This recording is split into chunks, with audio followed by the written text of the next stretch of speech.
সংখ্যাগুলোকে বৃহত্তর থেকে ক্ষুদ্রতর ক্রমে সাজিয়ে চিহ্ন দ্বারা প্রকাশ করি। এখানে কতগুলো সংখ্যা দেয়া আছে, বলা হয়েছে বৃহত্তর থেকে ক্ষুদ্রতর। প্রথমে আমরা বড় সংখ্যা, তারপরে ক্রমান্বয়ে ক্রমে ছোট সংখ্যা সাজিয়ে আমরা চিহ্ন দ্বারা প্রকাশ করব। চিহ্ন বলতে এখানে ক্ষুদ্রতর সংখ্যার ক্ষেত্রে চিহ্ন আমাদের এটা হয়, অর্থাৎ ক্ষুদ্রতর সংখ্যার ক্ষেত্রে দেখো এই চিহ্নটার মুখটা সামনে বন্ধ থাকবে, আর বৃহত্তর সংখ্যার ক্ষেত্রে এই মুখটা খোলা থাকবে।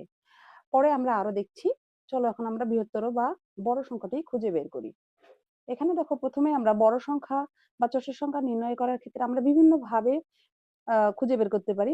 প্রথমে আমরা অঙ্কগুলো গুনতে পারি, তারপরে স্থানীয় মান অনুযায়ী গণনা করতে পারি, কমা ব্যবহার করতে পারি। সবচেয়ে সোজা হবে তোমরা অঙ্কগুলো আগে গুনবে।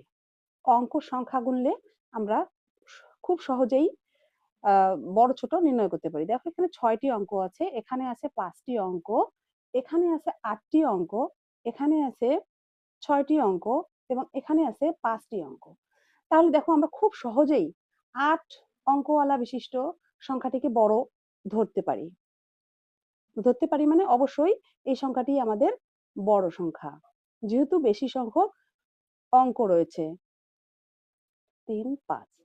এখন বৃহত্তর সংখ্যার ক্ষেত্রে আমরা এই চিহ্নটা ব্যবহার করব, অর্থাৎ এই বড় সংখ্যার সামনের মুখটা কিন্তু খোলা থাকবে। এটা তোমরা মনে রাখবে যে বড় সংখ্যার সামনের মুখ হা থাকবে, অর্থাৎ খোলা থাকবে। তারপরে আমরা বড় সংখ্যা পেয়ে গেলাম। এরপরে বড় সংখ্যা দেখো আছে এখানে ৬ অঙ্কের দুটো সংখ্যা রয়েছে। ৬ অঙ্কের মধ্যে দেখো এখানে আছে ৭, এটা আছে ৩। তাহলে অবশ্যই আমাদের ৭ ওয়ালা সংখ্যাটা বড় হবে। ৭, ৬, ৩, ৯, ৮, ১।